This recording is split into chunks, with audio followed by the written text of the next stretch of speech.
其实外送有很多我们自己从事过才发现的事情，譬如说女生帮男生叫餐点，因为好像女生是出差，那他备注就说你等一下帮我送去，然后帮我看一下，就是房间内有没有其他人，对，顺便帮忙抓。找到自己想要做的东西，让我身边的人都过得很好。只要够快乐，我觉得你就很成功。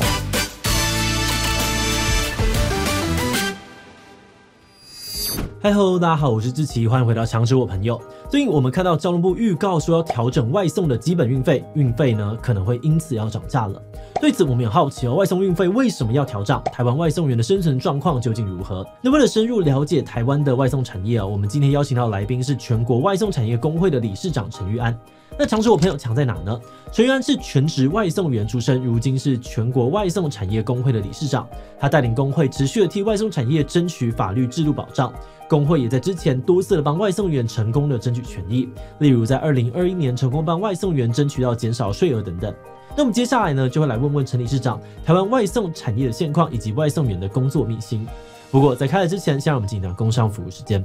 你是想要煮菜又怕麻烦的人吗？那你一定要注意这场线上课程，由料理达人 Kazu 研发的奇迹的一物多煮公式，堪称料理懒人福音。一物多煮公式为什么这么神奇？因为它破除了2大煮菜迷思。第一呢，其实日常煮菜只要懂8种食材就够了，因此呢，这堂课精选了8种全年好买、口味又受欢迎的食材。第二，一个食材呢，只要会6种变化就能够让人吃不腻了。所以只要掌握这套料理公式，懒人也能够每天轻松上菜，不烦恼又不重复，根本奇迹。讲师 Kazu 呢已经出版了3本热销食谱，他的料理教学影片更累计了超过5000万观看。Kazu 丰富的料理经历让他超清楚哪一些做法最适合怕麻烦的人来学。现在就把握限时早鸟优惠，用优于4折的价格入手课程，结账输入折扣码 Cook77，还能够再省350元，懒人们动起来吧。OK， 那一开始想要请我们的陈理事长先跟我们的观众简单的自我介绍一下。好，各位观众朋友，大家好，那我是全国外送产业工会的理事长陈玉安。那我有听说，就是在成为这个理事长之前是做这个全职外送员，就是你做这一行是有多久了我大概跑外送从2018-19开始跑，实际上在跑外送大概也有4到5年的时间。好，然后另外我觉得有点冒昧，就是因为你看起来超年轻的，你是怎么样去当上这个全国的理事长？应该讲说，其实我自己跑外送后，我发现其实外送有很多的问题。对，那我们很多的司机都会在群组里面讨论这些问题。后来我们会认为说，我们没有一个实质上的单位，不管是跟民意代表也好，或是跟政府单位也好，去反映这件事情。那是不是应该要一个人出来主揪这些问题出来？那我们去跟政府单位反映，去做协调，所以才会在2021年的时候，跟一些外送员朋友们去共同组织工会。我们现在工会人数大部分外送员有些是有正常工作，所以实际上全台湾的外送员如果有加入任一个工会的话，大概比例不到1%。那像我们是产业工会，按照政府的相关规定，我们没办法去代办劳健保的业务。对，所以很多人司机会认为说，我们加入我们没办法立刻拿到什么。那这样子工会主要在做哪些事情？我们就会把相关司机反映的问题，或者是产业上面的问题，带到政府相关会议，不管是交通部也好，或是劳动部，那甚至去跟民意代表游说，然后找一些政党党团去做讨论，到底怎么样去保护这个产业。不管今天是针对消费者端，甚至到外送员，甚至到店家端，我们希望这个产业可以比较往一个健康的地方发展。那也包含像上一些节目啊，或者是办一些游行活动啊，或是一些座谈会这样子。就我第一个好奇的是，你跑外送的时候，你一天可能通常会接多少单，然后大概会赚多少钱呢？以台北市来讲，因为它可能依照不同的县市、不同的区域，单量不太同。那我当初是跑双北为主，平均来讲，在那个时期大概是1个小时3张订单左右。那时候的话，大概是一单是60块起跳。懂。但我跑的状况是比较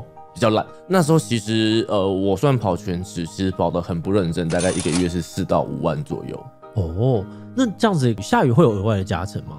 在那个时期有。那个时期有，我们会有雨天加急，可能每笔订单加个5块钱或是10块钱。那对于其他的外送员来说，那认真的话可以跑到怎么样？在2019、2020的时候，如果在台北市中心真的认真跑的，司机确实在当初可能月入10万，这个数字来讲是大部分司机花很多的时间去熬出来的。工时每天工时大概是12个小时起跳，那就是把加班费算进去了。对对对，实际上在这个工作里面，它是有规定一天的时数，然后你不能够更多的吗？它会有这种机制吗？当初的时候并没有，但在后来的部分 ，Uber 他们自己提出了一个可能是全球政策，所以 Uber 现在是最多是12个小时一天。OK， 那 Foodpanda 的话是16个小时。哇，到16也是，其实还是蛮硬的，还是蛮硬的。那我很好奇，就是说从外送员的角度，是东西越远，它的价格其实是会越高的。它是算时间的吗？还是就算距离？平台对外来讲是说算距离，但是我们实际上在猜测是以时间去做计算，所以它的金额不固定，它的金额有点像是说假设我预估从公馆送到这边，我可能预估是60块，但是假设说60块没有人接，所以我平台系统去运算，好，我从60元改到70元，啊70元还是没人接，好，改到80元，好，80元有人送了，那我下一次就是79元、78元、77元，它总会有个临界值，它有个大数据可以去计算说 A 点到 B 点，通常大概都是多少钱左右会有司机去做配送。对，那另外我还有一个好奇，就是因为它会有一个预定的那个送达时间嘛，如果这个超时然后晚送到被顾客投诉，这个是会被罚钱的吗？对司机来讲不会，但是这个东西是存在在 Foodpanda 这边。对，那 Uber 这里是没有所谓超时的一个状况。但Foodpanda以前其实这个东西也是当初蛮多司机蛮讨厌的地方，它有个限定时间，比如说5分钟。当司机接到订单，有时候已经快要5分钟了，他会想出一个很急促的一个提示音。对，那个东西其实会有点让外送员在骑车的时候有点变相想要就是油门吹大力一点这样。哇，天哪！对，所以这个也有可能造成一些危险的事情。没错，所以这个东西后来我们把它拿掉了。我们都知道外送是赚辛苦钱，但有的时候我们会听到大家在抱怨这个外送的服务品质，那我们就收集了一些在社群上面的这个传闻，我们很好奇，就是到底是真的还是假的。第一个传闻是外送员常常不会送上楼，这个是外送员懒吗？如果以 Foodpanda 来讲的话，他们是合约内有写明必须送到客户指定地点，所以基本上如果大家用 Foodpanda 的话，其实 Foodpanda 的司机会送上楼。但在 Uber Eats 这边来讲，他们是写作建议送到顾客指定地点，所以它有一个模糊的空间。那送上去跟在1楼好了，这件事情对于外送人来说是一个非常麻烦的事情吗？对外送来讲，其实蛮可怕的事情是，通常啦，就是如果我们送上楼，在一些市中心的地点，或是像台北市，或是有些县市很多红线违停，那我们没办法去找到一个合法的停车位停好车，再步行到客人家楼上，所以常常会发生说，好，我今天配合顾客的要求，我送上楼，但是下来发现多了一张扣600块，哇，那真的是直接就喷钱的。对，那这是一点，那另外一点是。我们会认为说进到社区内应该是属于换证或什么，对，换证啊，那甚至有些大楼会要求你要脱安全帽，然后要脱雨衣。好，那第二个就是点外送的时候，我们常常会遇到就是没有人接单，那外送员是看到这个地段不方便就故意不接单吗？会有这样的情况。我们自己外送员比较资深的司机，我们自己心中会有一套有点像是店家黑名单的系统这样。怎么说？对，怎样会是黑名单？我们有时候看到接单的画面，我们看到那个店家的地址，比较资深的司机会判断说这个地址这个店家不好，所以我不要接。像这个状况就是我们前几天也出了一个案子，桃园有一间木瓜牛奶，那他的店家备注说，请司机接单后，因为店家地点位于2航下，里面不能骑摩托车，所以请司机骑到最近的机捷大园站，搭机场捷运到桃园2航下站，再步行到美食地下街取晚餐。对我们司机来讲，怎么可能？我们要先花20块、25块，对，搭机场捷运从大园到2航下取完餐，再花20到25块回来，再付一个我可能在大园站停车的停车费，所以这张单的成本就60块。所以你们也会很不爽那种去百货公司地下美食街的吗？因为那个也很复杂。像以信义区来讲，有部分的百货公司它会有规划一个比如说外送员临停区。如果说有些百货它是没有这种临停模式的话，那等于是像信义区周遭的红线，我们也不方便取餐。接下来我想要问的是，外送员私下有流传的顾客黑名单吗？我们自己会判断地点，有一些其实并不完全是顾客的问题。那当然有顾客的状况出现，像我们之前有接触过，新竹有一个外送员曾经送到一个分租套房内，套房的客人是一位男性，那门打开，然后全裸。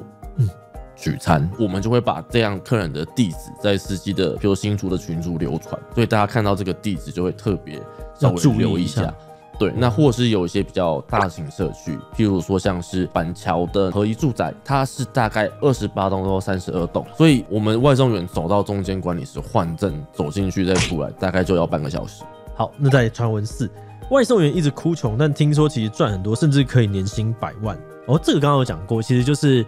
你要跑得非常非常非常的凶才有。那假设是一个一般的人，你觉得外送员的薪水应该落在多少是比较合理？如果以台北市来讲，以正常的状况来说，大概也差不多4到5万左右。通常扣掉我们必要开支的成本，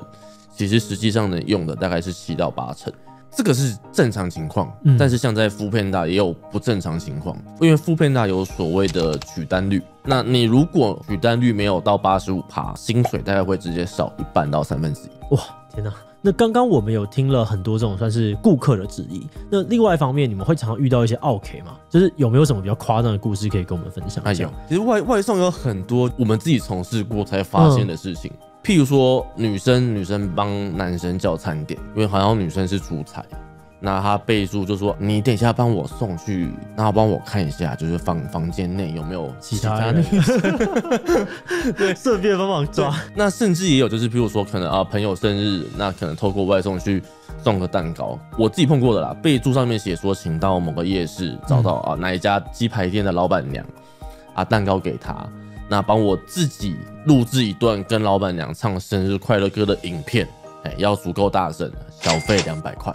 但好，他有付出代价，我觉得还可以愿意接受。对。那另外也有听说，就是有些人就是会点外送去墓地，这个是真的吗？这个有碰过。那我们自己司机有碰过，就是家人因为工作太忙，没时间祭拜，所以点了餐点，请外送员送到2滨。OK， 帮我放在某一厅桌子前面，然后东西摆好这样子。在外送这一块来讲，蛮多的，有些是真的蛮离谱的啦。我们有司机碰过，就是他接单，就是那个小雨衣跟相关的东西，然后送到汽车旅馆，客人还留言给司机说你到了之后帮我送到楼上房间。送上楼之后发现2个人没有穿衣服，然后我就跟司机说OK， 在旁边看我给你小费。也有能够理解有人喜欢有这样的癖好啦。对，这有些真的很扯，有些就是我一个朋友他有碰过，就是在农历7月半夜送到商办大楼，电梯门打开，男生穿着黑色网袜，赤裸上半身，然后戴着白色面具躺在地板上。电梯门打开就看到躺在地板上，旁边就放了就是零钱这样子。这个女性外送员她是赶快下楼请她先生陪她一起上来，上来之后人已经不见了，但是后续她要去做相关处理的话，她没有相关的东西可以证明。外送员这产业因为跟人有很多密集的接触，所以搞不好也可以看到很多这种人的有趣故事吗？对，算是有趣故事，好的坏的都有。像我自己，我跑外送有发生一件事情，其实第一次觉得跑外送蛮感动的。怎么说？就感觉就是好像有人也在乎我们司机。我有一次接一张订单，这个客人点了2份牛排套餐，后来我到定点我跟客人说了，然后客人跟我说，那你们外送都很辛苦，所以那我也知道现在晚上11点多，我刚加班回家，你应该还没有吃。所以其中1份请你吃，你另外1份直接帮我放在管理室就好。对，我也有这样的客人存在。那夏天的部分也是会有些客人会多点1杯饮料，那这一杯就是否外送。这个我确实做过，因为就是觉得好热就辛苦了，就是多点1杯这样的。就是如果是对于平台外送员最常抱怨平台的会是什么？一个就是我们会认为说平台的停权机制不够公开透明，并没有经过正当的审核程序。消费者或是店家去检举外送员，基本上平台会直接成立，直接停权司机。就完全不会去问就对了。对，那另外就是薪资的部分，薪资部分其实平台从刚开始进台，大概每一单是200块左右。后来可能平台为了要 cost down 或是要了盈利，或是给消费者很多优惠，所以一路降到60。到现在的大概24元到40元左右，这个也是大部分司机在反映说，我们过往是可以有明确的公司把薪资去计算出来，对，但后来变成是一个黑箱式的统包金额。那你刚刚有讲到说，外送员会被平台恶意停权，这恶意停权的具体状况大概长怎么样？以消费者来讲，之前大概2021的时候，造成1年2000多件的消费纠纷。这部分其实很多人，今天可能点餐，对平台莫名其妙取消，对，或是像有些客人他是收到错误的餐点，但是会认为说是因为外送员的问题，拿错，对，你们就变成在第一线承接所有事情的炮火。像麦当劳，他通常客人点餐，他是封在纸袋里面，对，你们也没有办法确认，对，我们也没办法确认。那或者是说像咸酥鸡，我不太可能就是打开再挑有香肠，对，有香肠，对，这个东西有，所以这对我们来讲也会是容易跟客人造成误会的关系。那甚至我们自己也有司机被检举说那个炒饭太难吃司机被停权。对，我们会认为说，那炒饭难吃，你应该是找店家，怎么会找我这样子？我们近期有看到网络上一张截图，是写说消费者客诉司机，因为司机跟他有过多的眼神交流，所以司机被停权5天。哇！所以对我们来讲，真的是一个很奇怪的停权状况。可能说有非常非常高比例，就是有收到他就直接先停。对。OK， 那这种状况是我可以用任何的方法，譬如说我觉得司机长太帅、长太丑或是速度太慢，都用态度不佳去检举司机。那这个时候平台会受理，所以司机就会被停权。我感觉在外送员的这个职业生涯当中，好像也会不得不去见识到这种事情，就是为什么你要这样对我？我根本没有怎样，然后你今天你有一个很大的权利，然后你就把我停掉了的这种无奈感一直发生。对，我们其实有做过一些相关的调查，其实将近有6到7成的外送员曾经在外送的过程中碰到过言语暴力。对，那大概有2到3成左右是甚至已经进化到肢体冲突的状况。那我觉得接下来我就想要问一些这种产业的问题。我发现同样的店家、同样的食物，就是点外送的价格一定是比这个内用的时候贵嘛？那这中间的这个价差是怎么来的？然后你们跑一单，这个外送员平台、店家各方大概是怎么分润的？你们是清楚的吗？第二点完全不知道。OK， 第二点这就不知道。对，完全不知道。那第一点的话，其实消费者在外送这个产业，他们付出的金额已经很多了。如果今天先撇除不论外送费，平常消费者在购买餐点的时候，你就已经帮忙支付店家部分的抽成。对，因为现在2大平台抽成的费用大概是32%到40%，也就是说，今天假设我在店内1000块的餐点，我们就算抽35%好了。那也就是说，我在平台上面点是花费了1350块去点一样的东西，再付平台费，再付外送费。对，所以实际上消费者支出最多的是在帮忙店家支出抽成部分，但是店家的部分，它也是为了要维持它一些基本的获利，所以它逼不得已的情况，也只能把这样子高昂的一个抽成费用转嫁给消费者。其实有些店家的想法是，他们把外送平台当成一个广告宣传，有个曝光，那希望这些客人他们吃完之后可以变成我的店内客。OK， 对，这是一点。那另外一点是，最近近期应该是这1-2年开始，有很多所谓的云端厨房，它其实实际上并没有店面，对，它是只有一个小小的区域去制餐这些过程，它省去店面的一个成本。这个东西其实我自己认为是蛮可怕的一件事情。对，我就是想问，我第一次震惊到的是在台北市，应该是靠近饶河街这一块，韩式炸鸡店，听起来蛮正常。我到现场好像奇怪什么是公寓，老板就是在那个讯息里面打给我说，那你帮我按几楼几号的店领，我就看到那个公寓顶加6楼贴了一张贴纸，韩式炸鸡，所以这间炸鸡店是在公寓顶加6楼的民宅区。哇，但这样子可过？以平台现况来讲，你只要有营业登记，你就可以成为合作店家。哇，他没有去要求额外的。所以很多像消费者会碰到有些云端厨房有上过新闻，可能是餐点不新鲜。2大外送平台这个 Uber Eats 跟这个 Foodpanda， 他们的抽成方式是会不太一样的吗？基本上是不同，对，但是大同小异。这样子听起来，平台、店家、外送员还有客户，在这里面，外送员他的话语能力的确也不高。然后甚至他可能平台觉得说，你今天你有引起争议，我就直接把你就是砍掉。然后第二个是他可能真的也不缺店家，所以店家的话语权也变得非常非常的少。在如果进到垄断的状况之下的话，其实客户的话语权可能也会下降。所以这才是大家那么担心说他们最后会合并。外送员可能也很担心这件事情的原因嘛。第一个原因是，像以外送员来讲好了，有一些过往可能被Uber Eats恶意停权的司机，他只能短暂跑熊猫，但如果合并后，他就没办法回去。再回到以店家来说，以后如果是一间独大，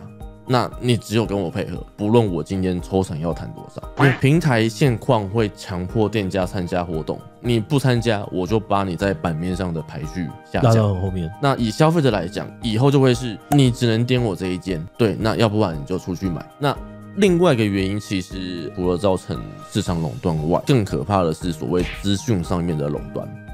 对，因为现在2间平台各自拥有各自的支持者，所以他们有2个很庞大的数据库。万一之后合并了，比如说我跟另外一位女生，平台他们可能侦测到说，你们2位都在同一个时间点，比如说在晚上6点，都固定在某一个地点点餐，所以他可以透过系统去计算说，你们可能是夫妻关系，或是男女朋友，或者是这5个人可能在中午的时间都会在譬如说信义区某个地方点餐，所以他们应该是同事。所以我透过系统这样的运算去推送我想要你们吃、你们想要点的东西。对，因为在同一个平台里面要侦测这件事情其实很不难，可是如果所有的东西都被资讯被集中的话，这个时候产生一些不公平竞争，或者是一些所谓的剥削，它是更容易发生的。那我们最近呢也有看到，就交通部刚刚你讲到，就是要在调整这个外送运费，就是拟定这样子。那其中工会这边好像有建议，一单的运费应该要涨到65到85元，就为什么你们会建议这样子去调整运费？好，85这一块的话，其实是媒体用比较极端的例子去做操作，就是你可能60块起跳，你又刚好在春节的时候点了外送，又刚好在晚上11点过后，又刚好要送上楼，所以才把这些费用都加起来。但实际上来讲，并没有这么多。这个东西其实最一开始的运费，我们会跟交通部谈的是平台跟司机之间的这笔金额，我们的报酬叫做运价。对，我们提的每单60块，这60块其实是包含我们参考计程车的一个行车成本，譬如说轮胎、手机费，因为包含安全帽、箱子、机车这些东西都是外送员自备的。那我们把这东西去做换算，每公里大概多少钱，去得出一个60块起跳的金额。那再回到我们刚刚一开始提到的，1小时平均3单来讲，是一个比较合理、比较不危险、相对安全的一个状况。所以假设是60块起乘以3单，大概是180块，大概也是可以符合目前最低的基本时薪。所以这是一个比较我们认为合理的一个状况。OK， 我觉得很多的消费者对于涨运费吧，他们就是抱怨的非常的多，然后他们觉得可能外送会变得更加贵了，然后甚至有些人就会觉得那因此就不想要再点了。你会怎么样看待这样的说法？坦白讲，我觉得使用者付费，以现况，比如说上下楼的问题，那如果说明定清楚上下楼可能有相关费用来讲，那是不是在消费者端我也可以很明确知道说，那我需不需要花这笔钱去购买这个服务？有些消费者认为说，觉得外送很辛苦，对你帮我爬楼梯，或是在大雨的时候，或是太阳很热的时候，你帮我去做这些配送，他们可以去负责这些，比如说楼层费或是等待费这些费用，但是他们比较 care 的是说，这些费用我付出去了，对，到底有没有收到？对，到底有没有给外送员，还是这些钱都是平台业者拿走？他们会认为这个是比较重要的问题。针对这样的状况，我作为一个外行人，我就会想说，除了就是涨运费之外，还有别的解决方式吗？还是其实真的就没有了？应该说我们希望的是把平台的一个对司机的计价公式公开透明，比如说每公我们起跳多少，那续跳是多少，那每公里是跳多少钱。像计程车这样子，我们可以去试算出一个完整的明细出来，下一步才会是去谈所谓金额的部分。工会你们刚刚提出了非常多的这个解决的政策，那你们在这个过程当中有参考一些国外的案例吗？就国外他们是怎么做的？最一开始的是西班牙，那西班牙有个歧视法，它明确规范出来，平台业者跟外送员是属于雇佣关系，所以平台业者必须帮外送员投保社会保险。那后面的话，其实相对来讲，陆陆续续像美国有所谓的最低薪资保障法，也明确规范了，就是外送员他的固定时薪或是固定月薪应该最少应该要是多少，有个下限的一个门槛。新加坡也推出了所谓就是认定雇佣关系这样子，他们的外送员享有所有的一个社会保障。这些东西到欧盟的那个 ILO 国际劳工组织也预计在明年到2026年也是要处理数位外送平台争议的这一块环节。好，那最后我要问一个，我觉得是某种程度的灵魂拷问，就如果现在有人想要当外送员，你会推荐吗？